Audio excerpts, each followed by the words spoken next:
You know, when Mahatma Gandhi was a young law student studying law in London, he was far from home. And he fell in with a group of theosophists, some American expats, some Brits, who together were studying the Bhagavad Gita, the great classic of Indian spirituality, written around the time of Christ, 200 BCE to 200 CE, a part of a much longer work of Indian mythology called the Mahabharata. But this little book, a one-scene story about a dialogue between Arjuna and Krishna, really captured Gandhi's imagination. It's kind of ironic that he had to go all the way to London to discover one of India's greatest spiritual and philosophical classics. But this was going to be the book that was going to change Gandhi's life. It was going to become a blueprint for the Satyagraha, the campaign of nonviolent resistance that was the engine that overthrew the British colonial hold on India and went on to influence every civil rights, social justice worker after that, including Martin Luther King, who counted among his spiritual and philosophical heroes Gandhi, and whose work also echoes some of the things that we're about to discover in our study of the Bhagavad Gita. So the Gita is the story essentially of two characters, Arjuna, a prince, a general, a military man, a warrior, a leader of an army, and his chariot driver, a guy he's known since they were both boys, named Krishna. And Krishna is the one who drives the chariot, and Arjuna is the archer who, in the back of the chariot, fires the arrows from his bow and directs which way the army should go and so on. There's a whole metaphor tucked up into that alone. And as the book begins in chapter 1 of the Gita, Arjuna looks out at the battlefield. The war is about to begin. And Arjuna sees his own army arrayed alongside of him, and he looks across the battlefield and he sees the other army that they're about to attack and meet in the middle of the battlefield. And Arjuna tells his driver, Krishna, and we don't yet know what Krishna's full nature is yet. That will be revealed later. Arjuna tells his driver, Krishna, hey, pull the chariot out in the middle of the battlefield, right in the center between the two armies that are facing off. Let's go out in the middle there. I want to think. And so Krishna drives the chariot out to the middle of the battlefield on the precipice of war. And Arjuna begins to open up to his friend, his confidant, his driver, Krishna. And Arjuna says things like, I don't want to fight. Isn't killing wrong? Isn't it a sin to kill? What's the point? We're all going to run out of here, and an hour later, half of us are going to be dead. Isn't that evil? And looking back at his own army, he says, I see brothers and cousins and uncles and teachers and kids I went to school with. And looking across at the other army, I see other cousins and other kids I went to school with. And this is wrong. And he starts to tremble and he starts to shake and his mouth goes dry and he drops his beloved bow and arrow and he crumbles to the ground. You know, this is, in modern vocabulary, this is an anxiety attack. And he collapses and he says to his friend Krishna, I can't do it. I'm not going to do it. And his friend Krishna says, you know, and now we're getting into chapter 2. You know, you're not wrong to feel these feelings of compassion. And on one level, I respect that. But the fact is, get up and fight. You must carry out this task. And for the next 17 chapters of the 18-chapter Bhagavad Gita, Krishna explains and teaches Arjuna why it is right that he get up and fight. Now, if you know anything about Gandhi, you might be wondering, why is this such a favorite book of Gandhi? This feels like a pro-war book, like, yeah, violence, good. That's how you solve problems, is killing people. Trust me, we read mythology metaphorically, and that's when the treasures really start to arrive. So sure, it's a work of art, it's a work of literature, and for 2,000 years, people have been studying the Gita and extracting different messages from it. Some people do look for and find that shade in the Gita, that it is a kind of stoic acknowledgement that, look, there's going to be brutality and violence. What are you going to do? We didn't invent the rules here, but we have to play by the rules, and sometimes you have to kill. But Gandhi wants to look at the book, at the metaphor, more symbolically, that each of us is the Arjuna of our own lives, and the battlefield before the battle is an allegory for the field of karma, the field of action that each of us finds ourselves in. Are there not times when you have been called upon to do something and it is the right thing to do, but you don't want to do it? And you know that when you do it, people are going to get hurt, people are going to misunderstand, it's going to cost you something. And yet you know that you must do the right thing anyway. Maybe you have a small business and business is down 30%. for 2 years in a row, and you've got to lay off 30% of your workers. And you know that if you don't do this, the whole company's going to disappear and everybody's going to lose their homes. But you've got to take a third of your employees and sit them down and have this terrible conversation and say, I'm sorry, but I have to let you go. And like Arjuna, your mouth would be dry. You would feel sick to your stomach. You would not want to do this work.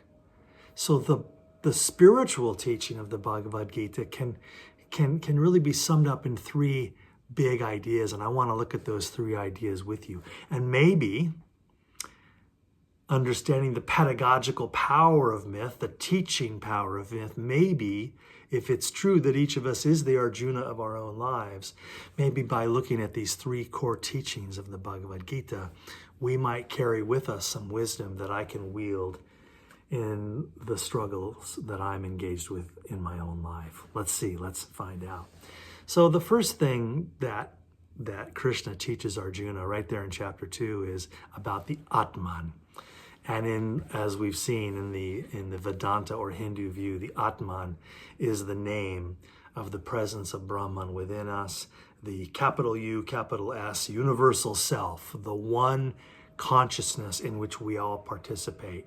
And Krishna says to Arjuna, and now he starts to reveal his real identity. He's not just a chariot driver. He is Lord Krishna, one of the avatars of Vishnu.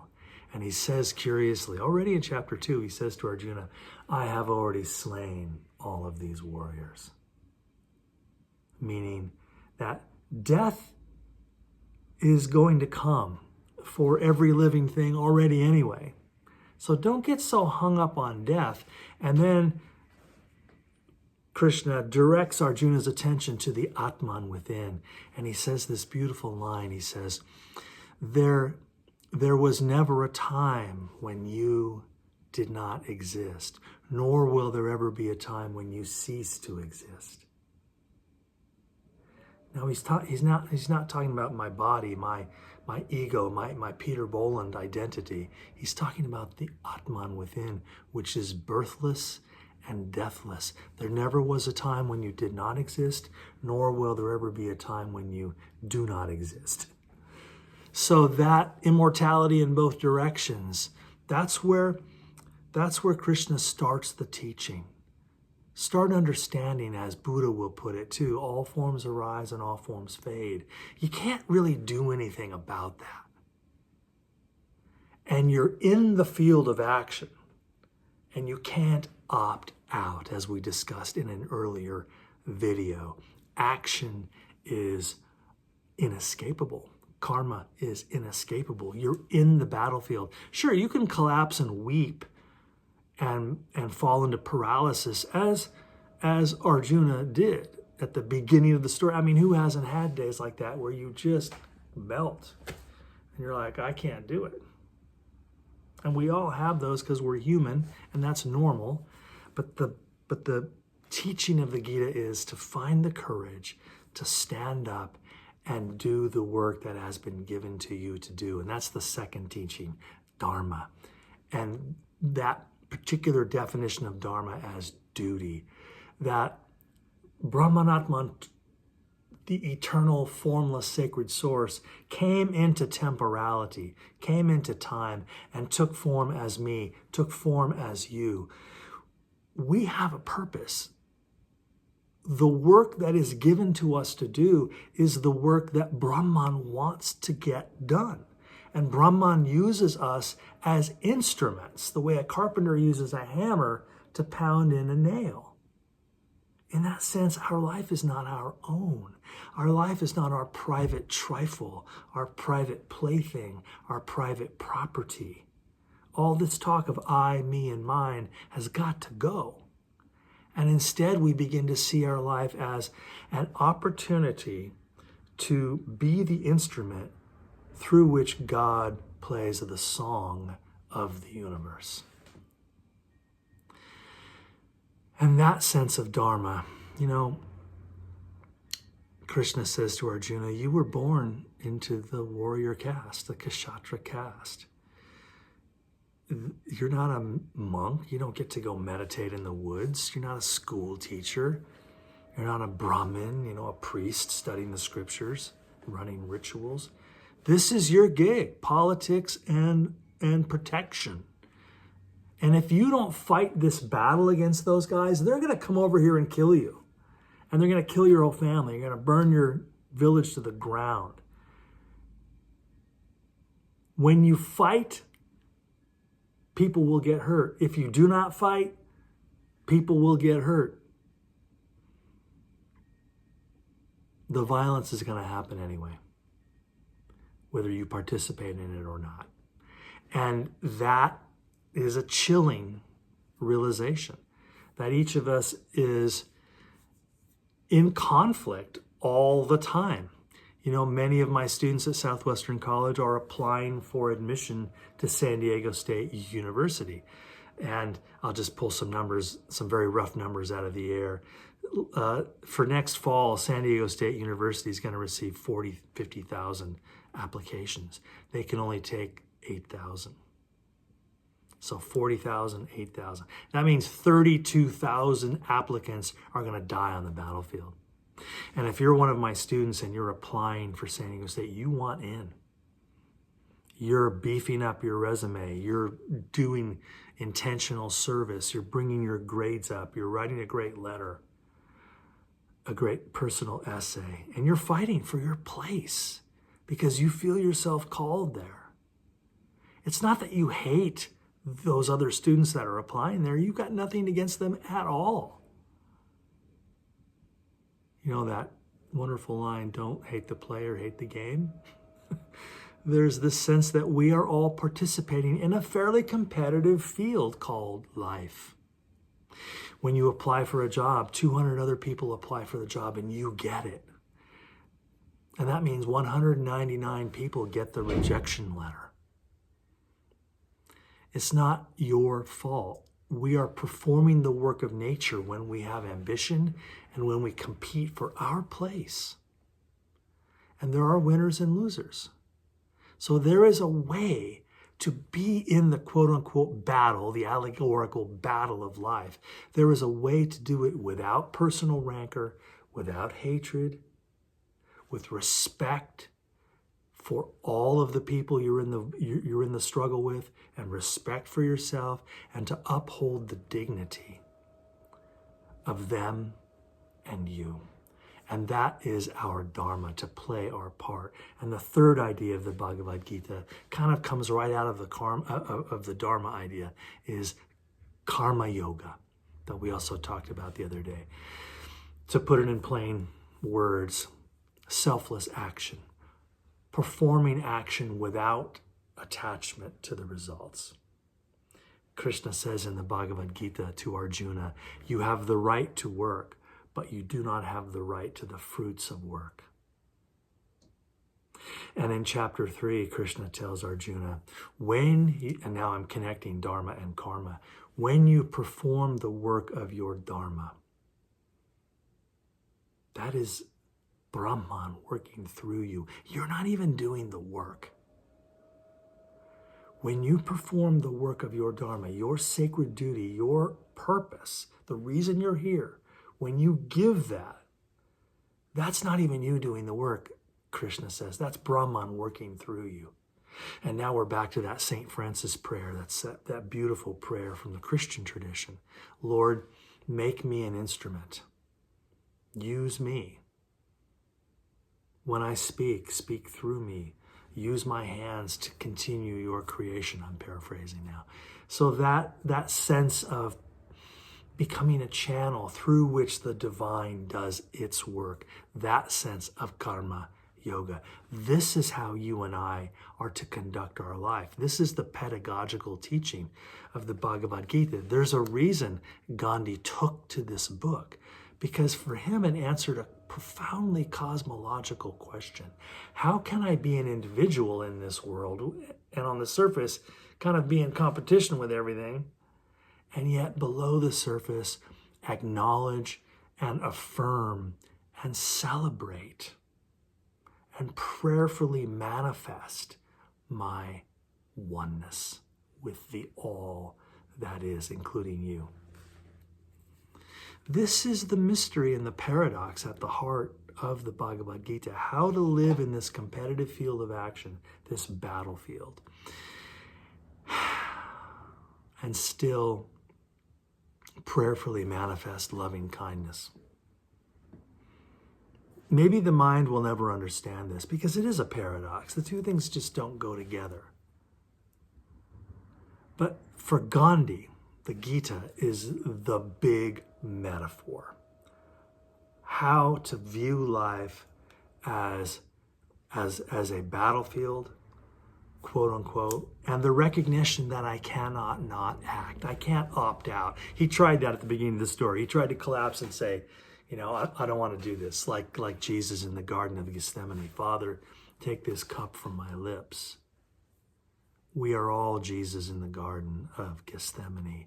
We are all Arjuna in the battlefield collapsing. We all have those moments where we just can't do it anymore and we just want out.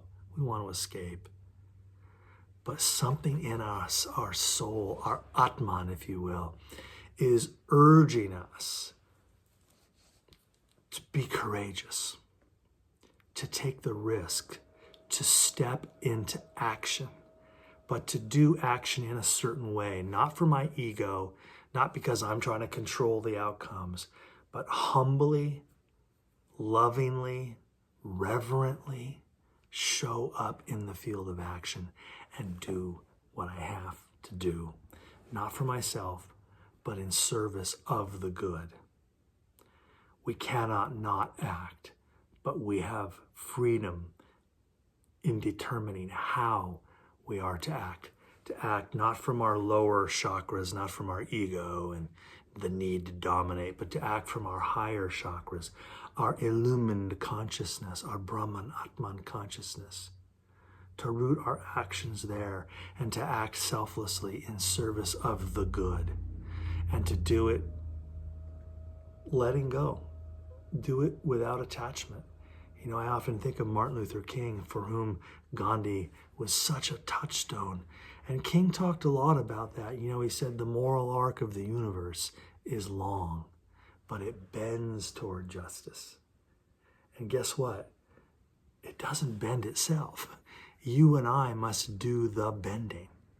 And those of us involved in social justice work in ways large and small, maybe just voting, maybe just sending a $10 check to a group that's doing the work that you believe is bending the arc, the moral arc of the universe toward justice. And it's a long story. None of us are going to live to see all the changes that we want to see in the world. We are planting trees whose shade we will never rest beneath and whose fruit we will never taste the sweetness of. We are working for the 7th generation from now. And that is karma yoga. I don't control the outcome, but I'm going to show up and do what is mine to do and let go. And the theists, the Christians and so on who might put it this way, that I'm going to let go and let God. I'm just going to do my work and turn it over to God. It's in God's hands now. In fact, Gandhi even said that. He was a great student of world religions. He said, it is for us to perform the actions, but the results are always in God's hands.